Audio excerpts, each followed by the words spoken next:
Ooh, it's pretty dark. I think I'll light another candle. Hold on.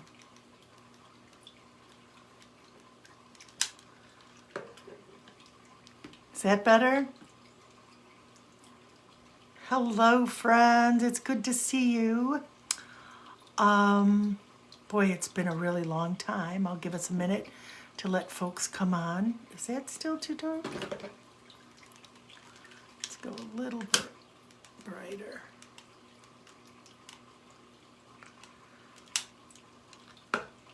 How's that?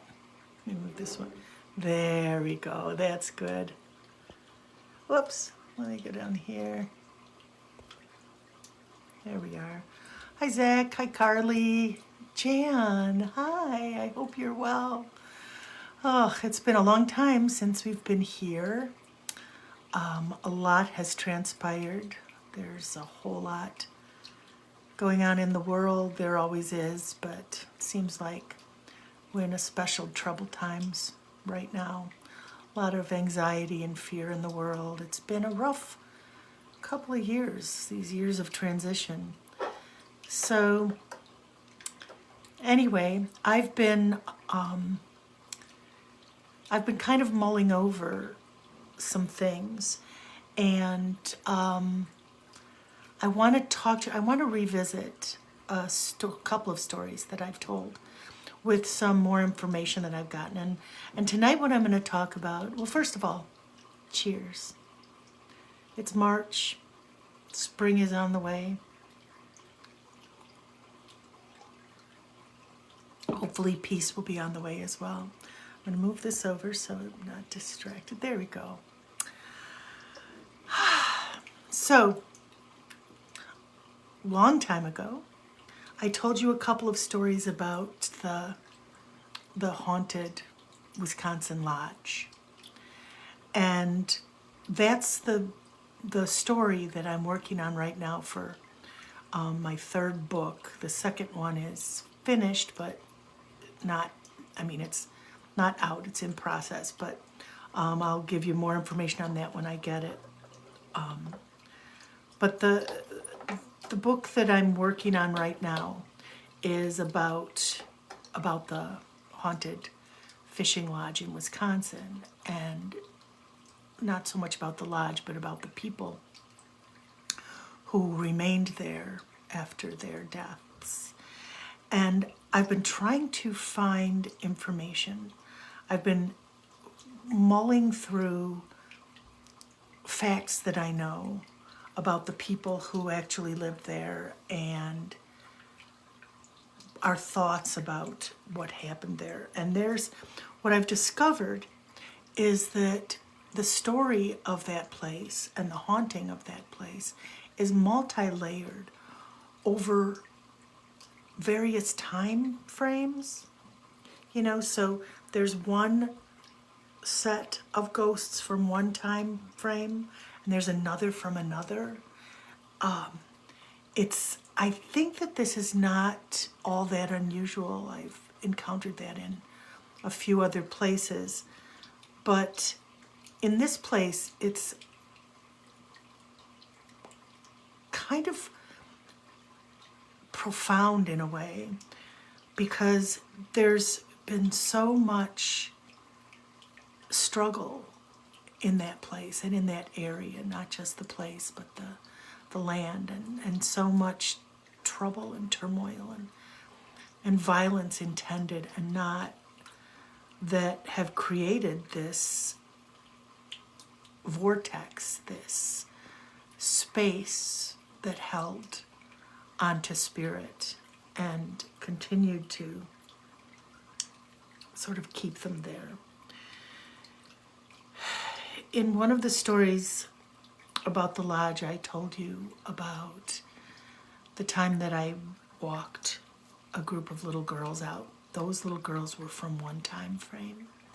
And I've discovered some things about that. And I discovered some things about the other time frame with the girl, the dark-haired girl.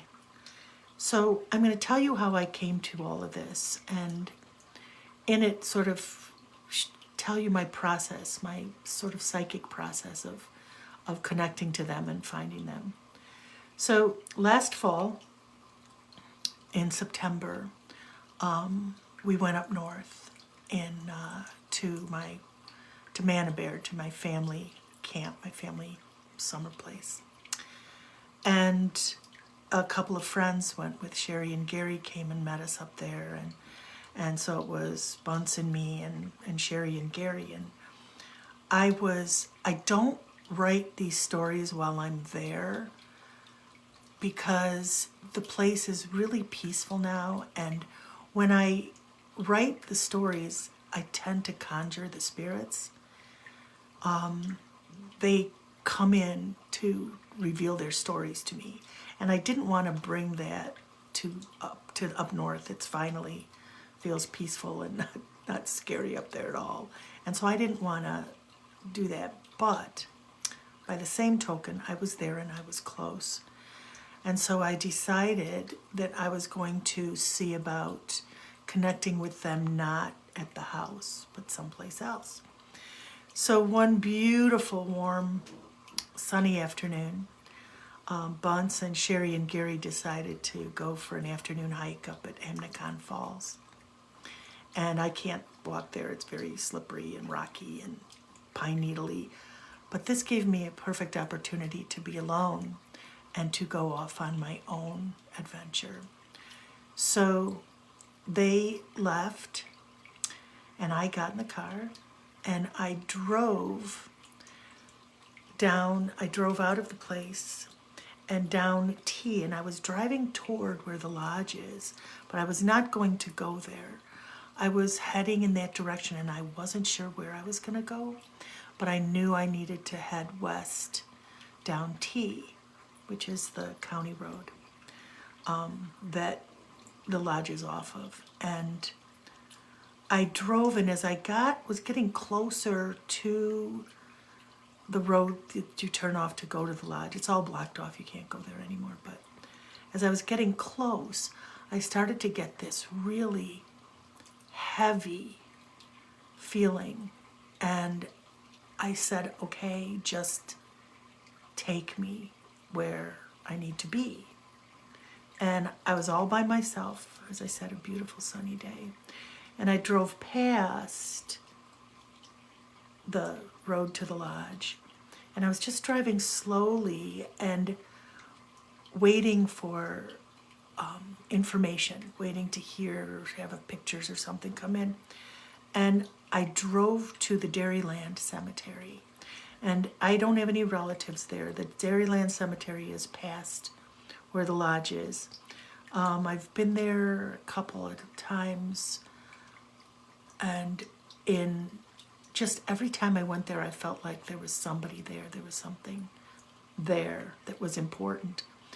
And I would walk among the gravestones and look to try to find something that would ring a bell. But this time, I got a feeling that I was being called there, and that I was being called there by something that was not a person, but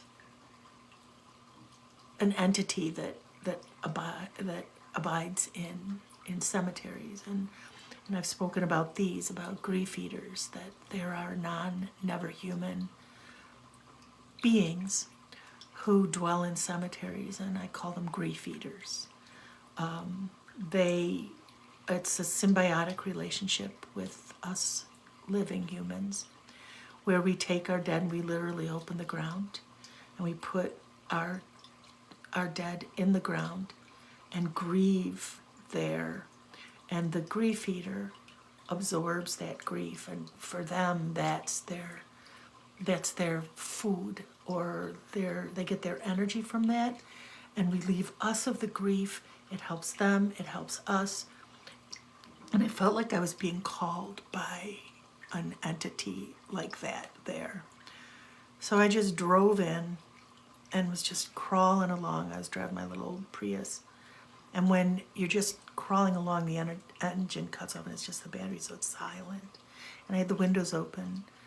And I got up toward the top of the hill, and the car just sort of coasted to a called. And so I turned it off, and I sat there for just a minute thinking, what am I here for? Why am I here? Am I supposed to ask something, or am I supposed to learn something? And this is something that I've learned to do fairly recently. Instead of always going with my own question, sometimes we just have to close our own questions off and just go to be receptive. What's here for me? Why am I here? And I suppose that's a question, but you know, what's my job here? How do I fit in this, in a way? And I got out of the car, and I just started walking in the grass, and it's real pleasant. Cemeteries are not at all scary for me. I find them very peaceful places. Sometimes I just go and just read the names out loud, just to keep speaking the names of those who are there. But this time it was very different. I felt like I was being called. And I said, okay, now I've been very afraid to learn the story of what happened at this place, because it involved multiple little girls, and it involved the kind of thing that just I have, it's abhorrent to me, and I have a very hard time. I don't want to see it. I don't want to have to watch that. So I just let myself be led, and I came to a place where there was a headstone, but I felt like there was more than one person there. And I didn't know what that meant. But I said, okay, I just opened myself up, and I was taken.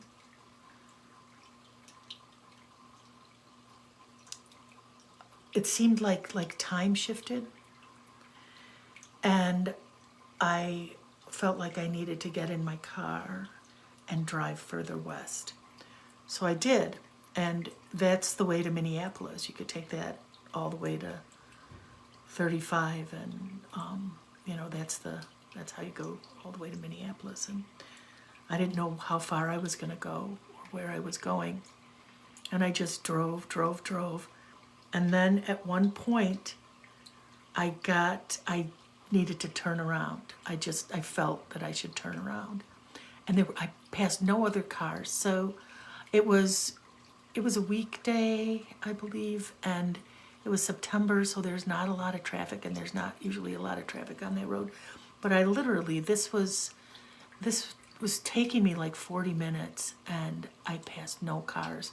So I'm not sure where I was, if I was actually there, or if I was somewhere parallel anyway. So when I turned around, I started driving really slow, like 25 miles an hour. And I'm watching my rearview mirror, I'm paying attention. But as I'm doing this, I start getting this vision of what happened at one point. And I'm not going to talk about that tonight, because I wrote about it, and I will write about it, but I did not see violence. I saw a kidnapping, grabbing someone. I saw someone who got away by the skin of their teeth without even realizing they were in danger. And then another girl grabbed, and I saw the car ride, and this was the ride that I was on. And driving, it was like I was seeing through the eyes of this man. And I was not allowing myself to feel any of it. I was just observing. And I was seeing it through his eyes, but instead of connecting to him, I connected to her. And I just watched this happen and saw it was getting dark in my vision, but it was still bright sun for me. And it was getting darker and darker and darker. And I was at the road to the lodge. And I'm going at a snail's pace, and I have not seen a single car.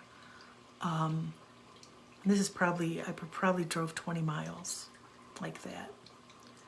And maybe 15, doesn't matter. But as soon as I got there, it released. It was like, it was gone. And then there was someone else. And it was like the someone else joined me there. And I felt like there was somebody in the car next to me, and it had nothing to do with what I had experienced and seen. It was completely different. It was like I had picked up Layla or somebody. You know, it was like I picked up a teenager, one of my grandkids or something, and they were now in the car next to me. And yet I was still in this zone. I was being careful driving, don't worry. Well, albeit quite slowly. And at that point, I decided I was going to go to the Wascott Cemetery. And that's where my mom and dad and my brother Tom are buried. And I thought, it was like my passenger wanted to go there.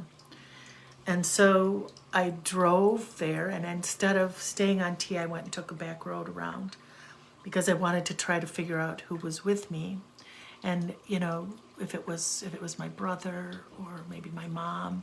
My mom sometimes manifests as a younger person. Often when I experience her up north, because she still stays up at her place up north, there's often that she's like a child. And I just get this like a little boy when she was, you know, before she grew up to be a woman, she got to be a child. And so I wasn't sure if it was her. I wasn't sure who it was at all. And I just drove and let myself be led. And when I went to the cemetery, I first went, my brother Tom is buried in the new section. And I first went to that section. And then got out and visited him, and then I realized it wasn't him who was with me. And it was at that point I realized it wasn't my mom either, because when I feel her with me and I'm there, I get this sense of comfort. And instead of that, I got this deep grief. And although I always feel grief for the loss of my brother, this was not my grief, this was somebody else's grief that I was feeling. And so it's way on the other side, so I drove my car over and parked on the old part of the cemetery. And my mom and dad managed to get a plot in the old section by some big pine trees. And so I first went there, and then they had the directory of where everybody's graves are. And I walked over to the directory, and I knew I was supposed to find something there. And this person was kind of next to me, but it was like zzz, felt her and then gone. And then, you know, it was like a glitch coming in and a little bit of electricity and then gone. But I knew I needed to find something there. And I found the graves of the man who was the caretaker at the lodge and his wife. And then she came in full form. And it was like I was standing next to another living person. There was nothing ghost-like about her. I was in her place with her, and we were both as real and as life-filled as the other. This was not someone attached to me. This was someone who was taking me to show me something. And I walked with her right by my side. And we walked up to the graves of Roy and Mary. And they have a place for their infant son who died. Leroy was his name. And she just stood there with me, and she said, I should be here. And it was at that moment that all of my questions about who she was and what happened, and maybe even where she was, just kind of all became clear. There was at the lodge, we would see a girl in the sink and blood in the trout kitchen sink, and lots of blood, and it was like, was this a sadistic murder? And over time, it has been revealed to us, to me, to us, that this was not a brutal murder. This was a horrible, tragic accident. It was a homemade, home-done abortion, and she was a very young girl, and it was supposed to just solve all the problems, and it didn't go well, and she hemorrhaged, she bled to death.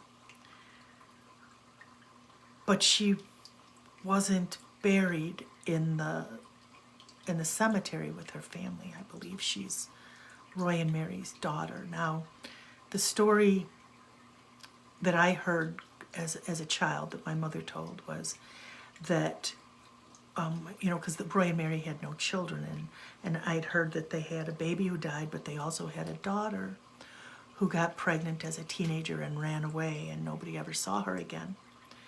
And I've been trying to find her name. I've been trying to find any record of her. I looked in census records. There's records for Roy and Mary in 1940, but they did not fill out the census in 1950 where she would have been, enumerated.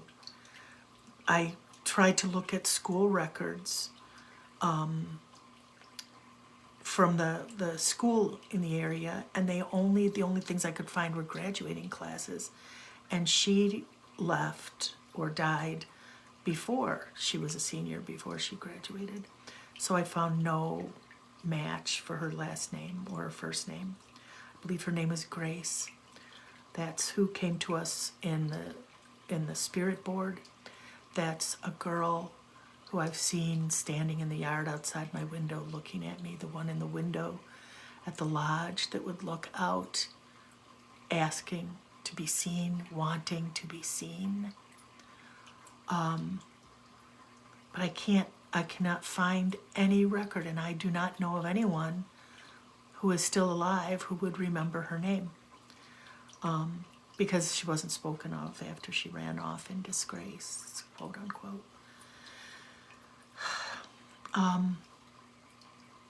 I even asked my friends, the Common Mystics, they have a podcast, and they do go on trips to find spirits to give voice to the voiceless, and then they do research so that they can verify the impressions of stories that they get. And Joe was not able to find anything, no birth records. The only birth record was of Leroy. But I remember the stories as a kid. I have a pretty good memory. And then now here's Grace, who's telling me this. So even if it's unverifiable, she told me she's supposed to be there.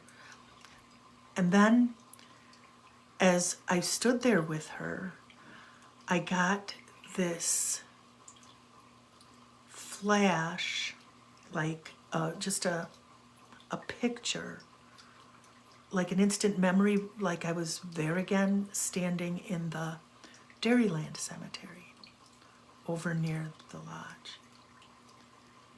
And I looked in this vision, I looked over towards the edge of where the woods is, and I think that may be where she was buried. So she wasn't just put in a dump or buried in the woods. I think they put her in an actual cemetery on the edge or on top of another. I'm not sure. I just felt there was somebody, when I was standing there, there was somebody extra there. I kept getting a feeling, and I think it's her. And I think that she was buried there with great love and great loss. And I think that her parents would go there from time to time.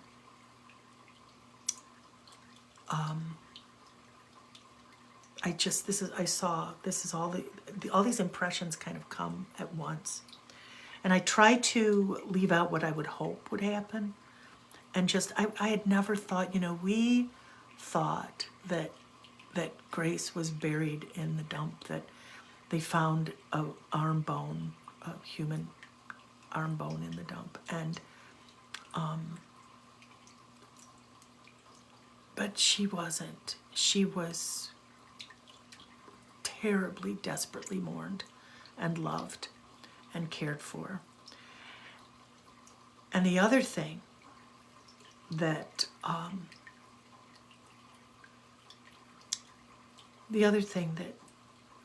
came to me as we were standing there, and I just said, the two of us are standing by this grave of her family, and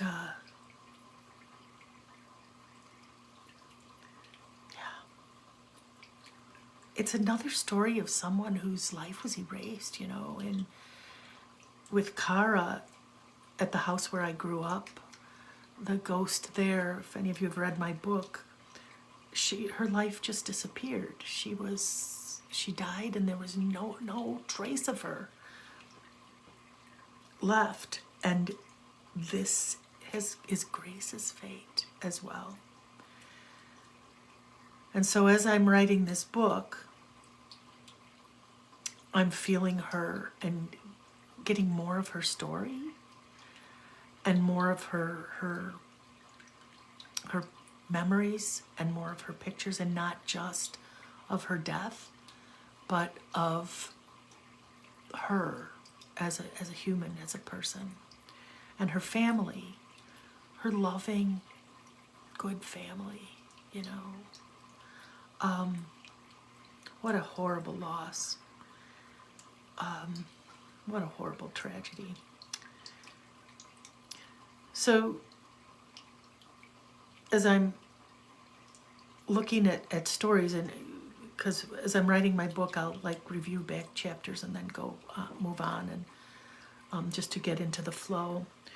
And one of the stories from the lodge was my family out by the campfire at night.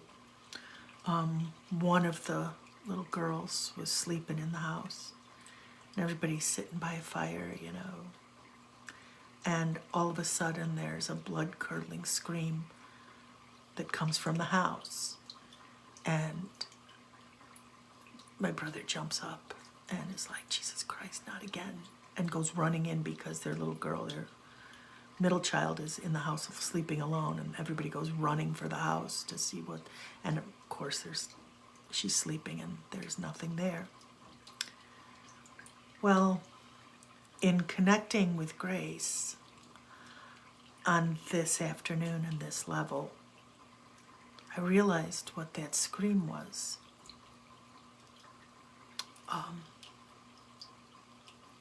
That it wasn't her scream, and it wasn't the scream of somebody being murdered.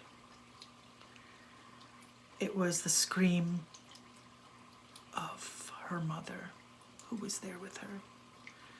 When I saw the girl up in the shower and the woman standing outside the shower with a towel, that was Grace and her mother. They were trying to help her. They were trying to, give her a life, not be a teenage mother, and assured that this was someone who knew what he was doing. And then when your child dies, what else do you do but just scream at the universe? And so I think the Ma who's there is Grace's Ma, and is suffering, is suffering the grief of that loss even after life. Well, I'm sure her whole life, but even after death, continued to have to re-experience that. And keep showing it.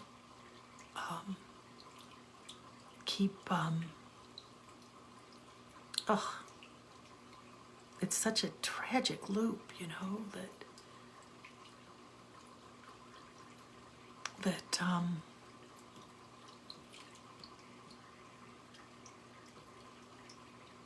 with good intention, things done with love that go badly and lead to guilt and loss. And of course they, at that time, they couldn't tell anybody, they couldn't say anything. They had committed a crime. They'd all be in jail forever. So it just remained within those walls. And when that kind of thing just remains in a place, and the spirits have no voice, and the spirits have there's no memory of them, they'll cry out. They'll stand outside your window and look up pleadingly. They'll open the upstairs windows time and again to get you to pay attention that somebody is there, something is there.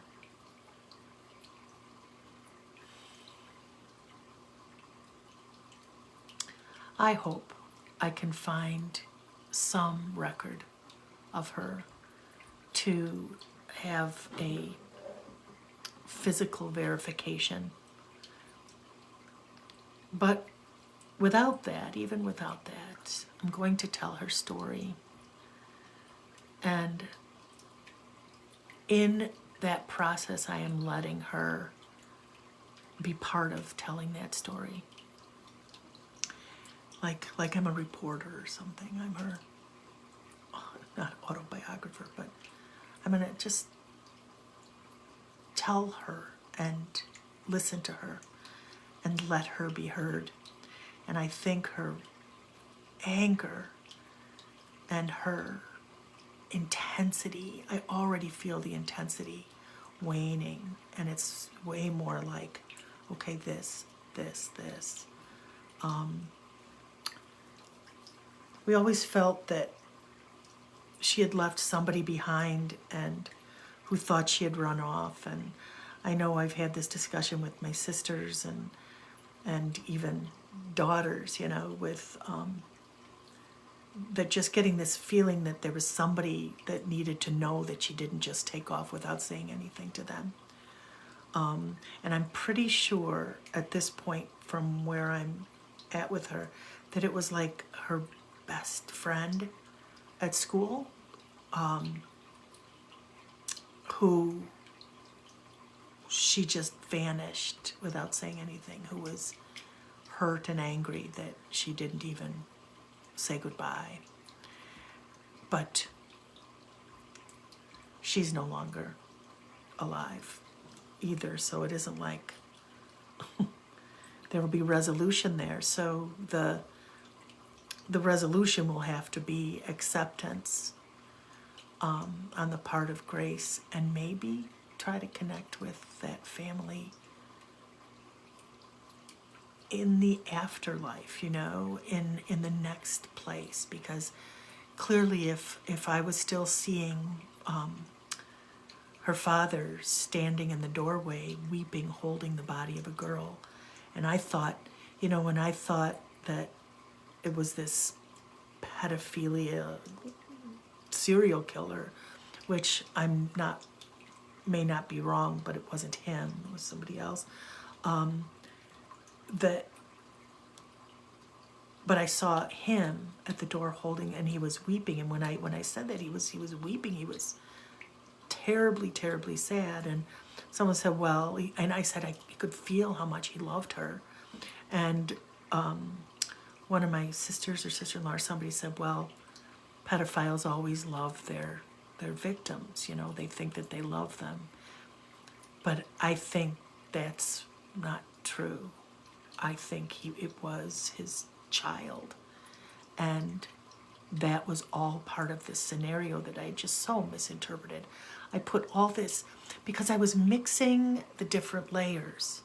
I was getting information from one time period, and I was applying it to all the spirits there, including Grace. And Nancy, there's another one, Nancy, that isn't one of the little girls. But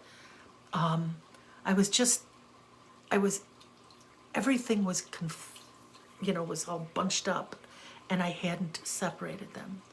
And this last fall, with going there and being in that place and taking that journey, and then taking that journey back with her, I'm pretty sure I picked her up in the Dairyland Cemetery when I was there. I'm pretty sure she came along with me. But she was not the little girl in the truck. But I'm sure she was right there with me, because as soon as we passed the drive and those other two were released, suddenly she's sitting right there. She wasn't waiting for me at the road. She was with me that whole time. And I think she was demonstrating that this was a different time, that these were different incidents. And I think, I'm still not sure, but I have a feeling that they were all aware of each other, which doesn't always happen. I may be wrong, and I'm staying open-minded to that. But she was part of me getting that picture of when that girl was snatched. And then when they disappeared, okay, now it's my turn. And now we need to go to the Wascott Cemetery. And I'm like, oh, okay, so I'm doing a tour of cemeteries. No, I didn't, because I was following somebody else's lead. I was following her lead the whole time. So as we stood there in the Wascott Cemetery, after she told me I should be here, I just said, yes, you should be. Yes, you should be. And now as I'm telling this, in that cemetery, there's all these painted rocks on graves. And Roy and Mary's is kind of overgrown. Nobody is tending it. Their people are pretty well gone. I think maybe something I can do, and maybe the next time I'm there, I'll keep you posted on this. I think I may get a small gray stone and write Grace on it, because their headstones are side by side, and then it has Infant Leroy next to them. And I can put a stone that says Grace on there and place it on top of the family gravestone. And I don't think anybody would think, it's like putting someone else's name there. It just says Grace. But it says Grace on that family graves site. So I'm pretty sure that's my plan. Maybe I'm not looking at messages now, but I will after I finish here. If you think that might be a good idea, maybe let me know. Or if you have any other ideas on how to find her. I already found her. I don't think there is a record of her. People did not, unless she was born in a hospital and registered at the county. I suppose I could go look for birth records. And I know what year, because she told me. I could even put that on the bottom of it. I also know the day she died. And that was very clear to me. Because it was like I saw her gravestone. It didn't have her birth date, but it did have her death date. And then there's another twist to this that I still have to, before I say anything about it, I'm going to have to do a little bit more checking on it. But I think there was another death that coincided with hers only many, many, many years later. But that's going to be, once I have more information on that could be another story. If that becomes clear to me, it will also be in the book. The book will be called Grace in the Cabin. And it's a hard one to write. It's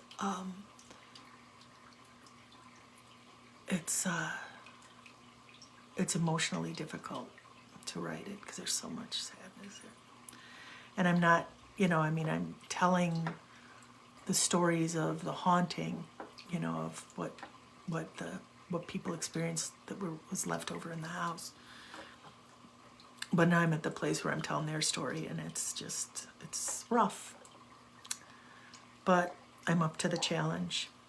I think this is part of what my job is, I think my gift of being able to connect with spirit has always been to help them.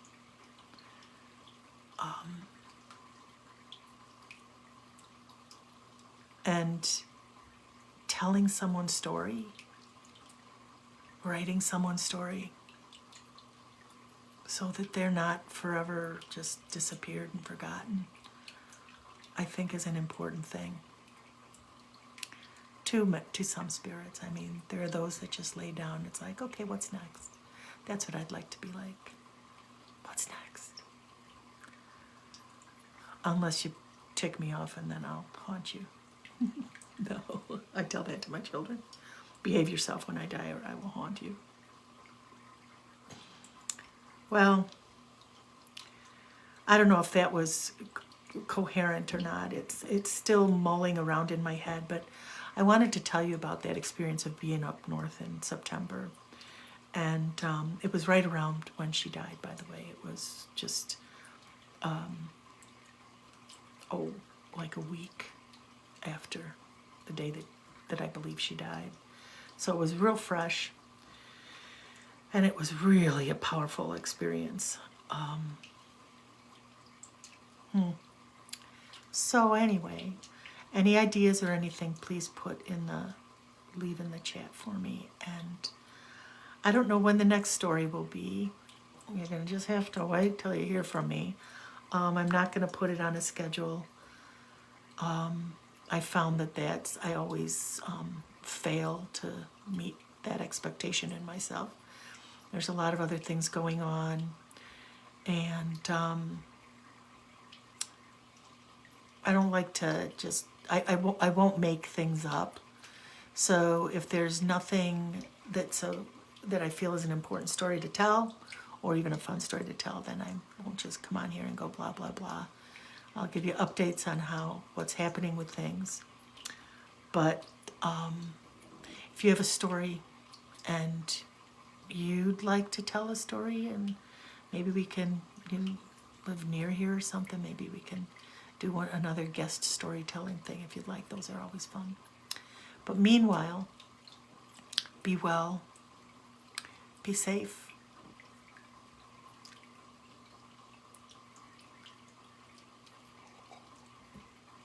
Plant sunflowers and pray for peace, right? And for all those around the world who suffer in war and conflict. And you be well. Until next time.